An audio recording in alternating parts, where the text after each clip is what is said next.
Hoje a gente vai falar aqui agora sobre a hierarquia. Dentro da visão sistêmica, é uma das ordens do amor, a hierarquia. Todos têm que ocupar o seu lugar na família, aquele que cabe a ele e ninguém mais. Então, todos dentro do sistema familiar, cada pessoa tem um lugar específico, ok? E esse lugar, ele é encontrado levando-se em conta a hierarquia que tem a ver com a ordem de chegada no sistema. A gente vai ver aqui. A ordem de precedência é determinada em função do tempo de pertencimento. Então, quem chegou antes, essa seria a regra geral, é a regra geral, quem chegou antes tem precedência sobre quem chegou depois. Exemplo, vamos ver aqui alguns exemplos. O casal vem antes da maternidade e da paternidade. Antes de se tornarem pais, já eram um casal. Então, primeiro o casal, depois a maternidade ou a paternidade. E isso a gente vai ver em casos concretos, fica até mais simples de compreender.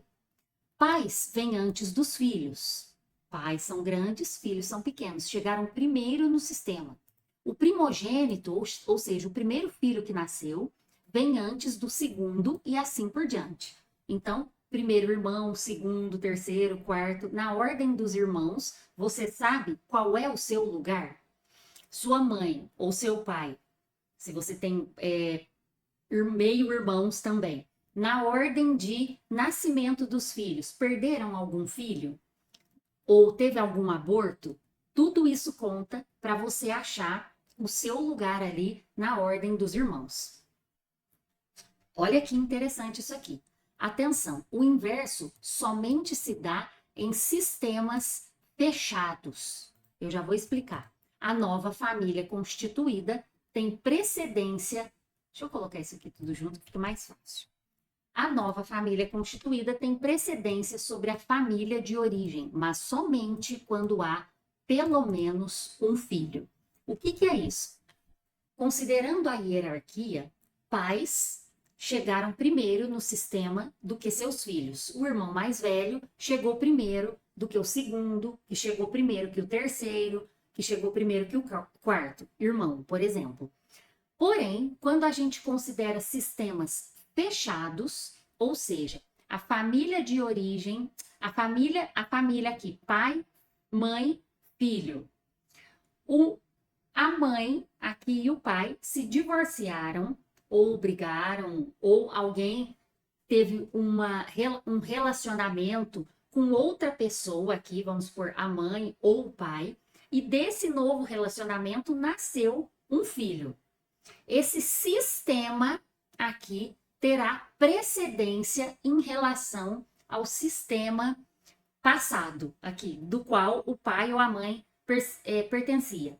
Vamos analisar aqui com nomes fictícios. João era casado com Rosa e tinha um filho que chamava Fernando. João se separou de Rosa, ou não necessariamente se separou, começou um novo relacionamento e agora João está junto com Maria e desse relacionamento nasceu uma filha. Nesse sistema aqui, mesmo que ele tenha vindo depois, os sistemas fechados têm precedência em relação à ordem do que esse sistema aqui primeiro. Interessante aqui, isso. Fica muito concreto quando a gente estuda nas constelações e vamos vendo os efeitos disso tudo. Para quê? Com a finalidade de... No estudo isso vai ficar bem claro, mas a ideia é colocar tudo em ordem para que o amor, nesse ordenamento, possa realmente fluir. Olha aqui essa informação. Geralmente, pessoas ou crianças hiperativos, crianças agitadas ou até em caso de doenças, pode estar ligado com ocupar o lugar errado.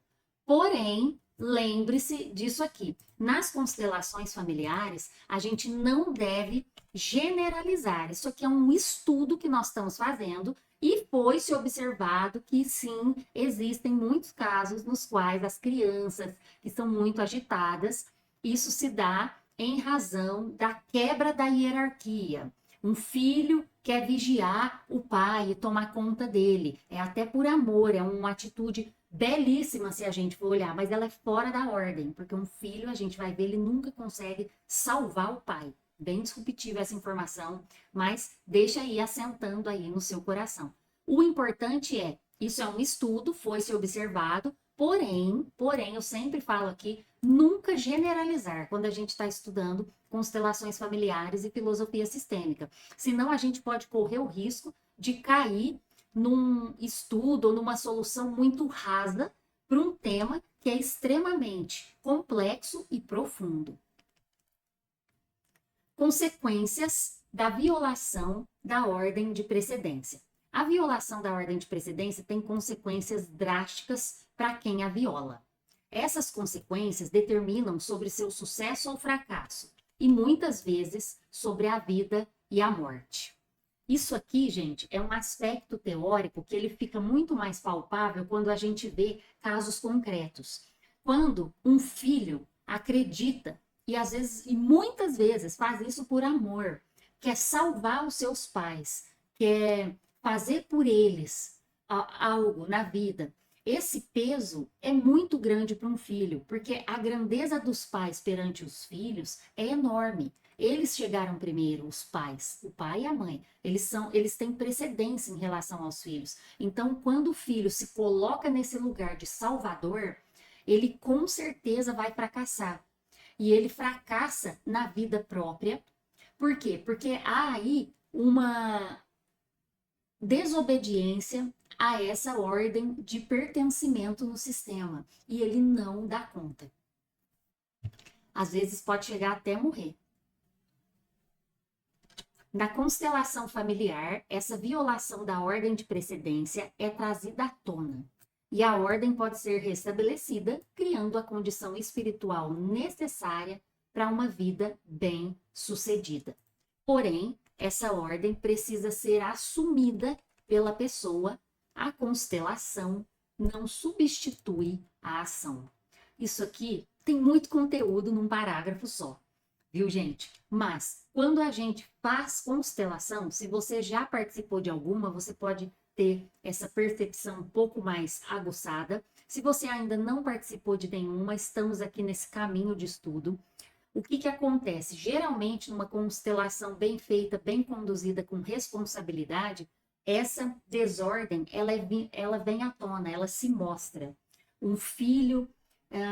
tem um exemplo muito interessante que eu vou contar aqui para vocês de uma constelação, inclusive, que eu já participei.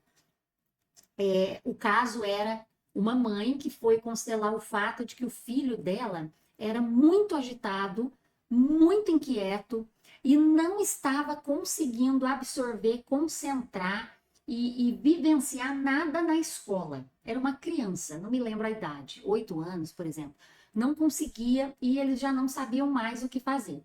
Aí montou-se lá a constelação e o que ficou muito claro e veio à tona? Até uma historinha que tem aí por trás. O pai dessa família, ele viajava a trabalho. E toda vez que ele saía de casa, ele falava para o filho: "Ê, filhão, agora você é o homem da casa. Toma conta da mamãe até eu chegar. Toma conta da mamãe, você é o homem da casa." Na alma daquela criança, ele ficou muito, muito compromissado com essa responsabilidade, que é uma responsabilidade gigantesca para uma criança de 8 anos. Imagina, quem tem que tomar conta da mãe e não pode deixar que nada aconteça com ela, tem que tomar conta da casa, não vai ter tempo, não vai ter espaço, não vai ter tranquilidade para absorver nada que seja falado, feito, proposto na escola. Não cabe. Aí está retratado uma grande desordem. E isso aqui eu quero compartilhar com vocês, mais uma vez, que isso é visto na profundidade, tá? Não é um passe de mágica, foi lá e aconteceu. Agora os pais vão o quê? Reestruturar a postura deles. Parar de repetir para essa criança que é ele que toma conta da casa, porque isso toca na alma da criança, tem uma relevância gigantesca. Ninguém fez nada por mal, mas é uma desordem incrível, muito grande e prejudica. E a criança pode brincar. Criança é para brincar. Quem toma conta da casa, quem toma conta da mamãe é ela mesma, ou os dois, como um casal, o pai e a mãe, que resolvam os assuntos deles. Para quê? Para que essa ordem do pertencimento da hierarquia não seja quebrada e o amor possa fluir. E ninguém tenha que ficar desequilibrado, aqui no caso, a criança.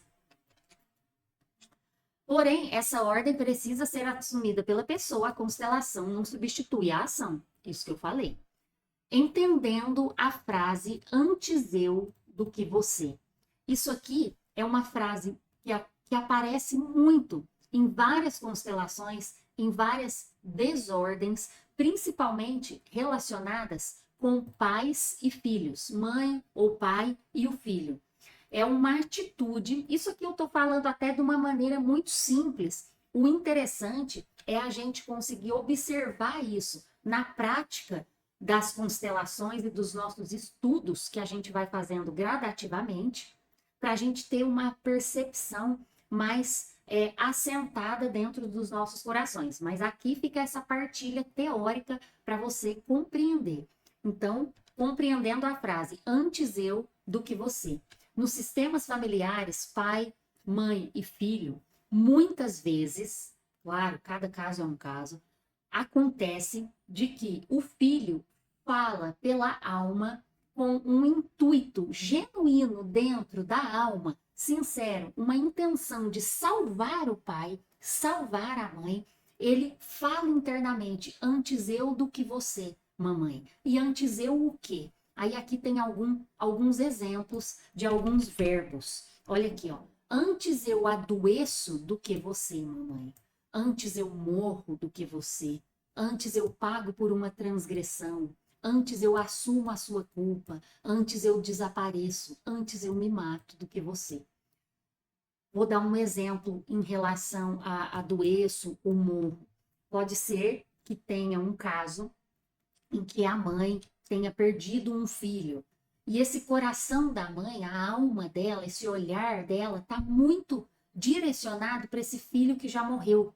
Ela tem uma vontade na alma de morrer. Está aqui, está vivendo, mas está com esse movimento interno, olhando para a morte. O filho na alma, aqui a gente está falando de alma, de conexões de alma. O filho percebe esse movimento interno da alma da mãe e fala para ela, na alma, mais uma vez, internamente, inconsciente, esse movimento é inconsciente. Mamãe, eu morro no seu lugar, na alma, antes eu do que você. Pode deixar, por quê? Porque eu tenho um amor genuíno e enorme por você, mãe, que me deu a vida, que por você eu faço isso. É uma coisa muito disruptiva, mas a gente vê muito nas constelações. E quem vai se familiarizando com o tema vai percebendo o quão isso é potente e como é importante a gente ordenar tudo isso. Esse processo é absolutamente inconsciente, porque o filho se eleva de posição com um amor que está disposto a sacrificar a própria vida pelos pais. É o que a gente chama na constelação de amor cego. Ó, ele o faz por amor, é um amor cego. Porém, nas ordens do amor, esse amor é uma presunção de que o filho consegue decidir sobre a vida ou morte dos pais. E não consegue, porque ele veio depois. Isso é fadado ao fracasso. O filho nunca consegue salvar o pai ou a mãe. Para esses casos, agora a gente vai ver aqui uma frase, uma boa frase de solução, lembrando que quando a gente trata de frases de solução, a gente sempre tem que ter as 3 ou 4 palavrinhas que eu falo por aqui com vocês. Comprometimento, responsabilidade, profissionalismo e considerar cada caso é um caso. Porque as frases de solução, elas não são coisas que são ditas assim, de qualquer forma, repete que é um passe de mágicas. Não, esse é um movimento da alma que muitas vezes é muito lento e deve ser feito com a profundidade e o respeito que ele merece. Mas aqui no nosso estudo, a gente está fazendo sim essa conversa, porque nós estamos nesse caminho de aprimoramento, mas sempre dessa forma, com responsabilidade. Então, para esses casos de antes eu do que você, ou eu sigo você, também tem, eu sigo você na morte. Uma boa frase de solução seria: ó, você é grande e eu sou pequeno. Do filho falando para o pai ou para a mãe. Eu me curvo diante do seu destino e tomo meu destino como me é dado. Por favor, abençoe-me se fico ou se deixo que você se vá com amor. E aí, dentro da perspectiva sistêmica, essa frase é como se ela desenrolasse esse novelo de lã que está enrolado em desordem. Agora aqui, ó, mais um comentário importante. Você entende essa frase? Eu me curvo diante do seu destino. Isso quer dizer o quê? Quer dizer que o filho que queria ir no lugar da mãe, ir no lugar do pai, salvar a mãe, salvar o pai, ele vai passar a quê? A respeitar o destino do pai ou da mãe. E não confunda isso com um descaso, com um descuido, não é isso. Aqui a gente está falando de movimento de alma. Por quê? Cabe ao pai, é uma atitude de grandeza. A história do pai, a história da mãe, cabe a eles lidarem com essa situação específica, essa dor que eles enfrentam, essa vontade de morrer, e não ao filho. Ele se curva diante do destino, mesmo que seja um destino muito, muito difícil.